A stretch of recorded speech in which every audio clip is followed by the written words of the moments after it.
నమ్మకం కలిగిన బిడ్డ, నువ్వంటే ఎంతో ఆ నమ్మకము ఆ బిడ్డకినైనా, ఆ బిడ్డకి ఇంకా ఆరోగ్యము, శక్తిని, బలాన్ని దయచేయండి దేవా. నైనా ఆ బిడ్డ ఇంటి పనులు చేసుకోవడానికి, వంట పనులు చేసుకోవడానికి ఆరోగ్యం దయచేయండి. ఇచ్చిన భర్త తను చేసే జాబ్ను మీరు దీవించండి, తన బిడ్డని దీవించండి. చదువులో సిద్ధి, మంచి మార్కులతో పాస్ అవుట్ చేయండి. ఇంకెక్కడ ఉన్న బిడ్డలు ఎవరైతే చదువుకున్నారో వారందరూ కూడా మారు మనసు మంచి మార్కులతో పాస్ అవుట్ చేయండి దేవా. నీ అందు భయభక్తులు కలిగి జీవించే బిడ్డలుగా చేయండి.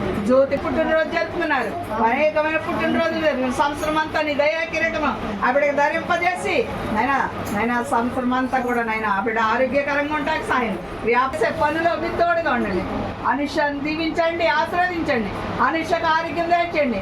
చెయ్యిని ముట్టండి. ఇంకా నా ప్రభా ఆ చెయ్యిని స్వస్థపరిచి నడుని ముట్టారు, నడుస్తానికి సహాయం చేస్తారు.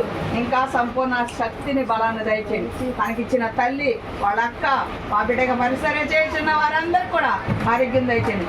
ఎవరు దప్పినున్నా మరి అత్తయ్య గారు, ఎమ్మెల్యే గారు, అత్తయ్య గారిని కూడా చదువుతుంటే కనుక మంచి ఎగ్జామ్స్, మంచి మార్కులు, మంచి భవిష్యత్తులు, మంచి జాబులు బిడ్డలకు దయచేయండి దేవా. నీకే స్తోత్రం నాయనా. నాకు ఇచ్చిన ఈ తలంతును నేను ఇతరుల అందరికీ పంచిపెట్టే శక్తిని, బలాన్ని, ఆరోగ్యాన్ని నాకు కూడా దయచేయండి. ఈరోజు విన్న వాక్యాన్ని బిడ్డలందరూ హృదయం అనే పలక మీద వాటిని రాసుకుని దాని ద్వారా నడుచుకుని జీవించే జీవితాలు బిడ్డలందరికీ దయచేయండి.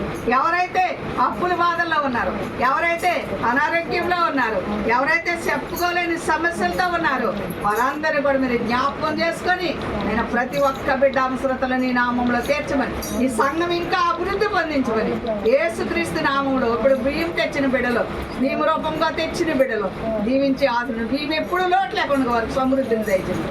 నెల నెల మరి ఇక్కడ మరి ప్రేమ విందు చేసుకుంటున్నారు.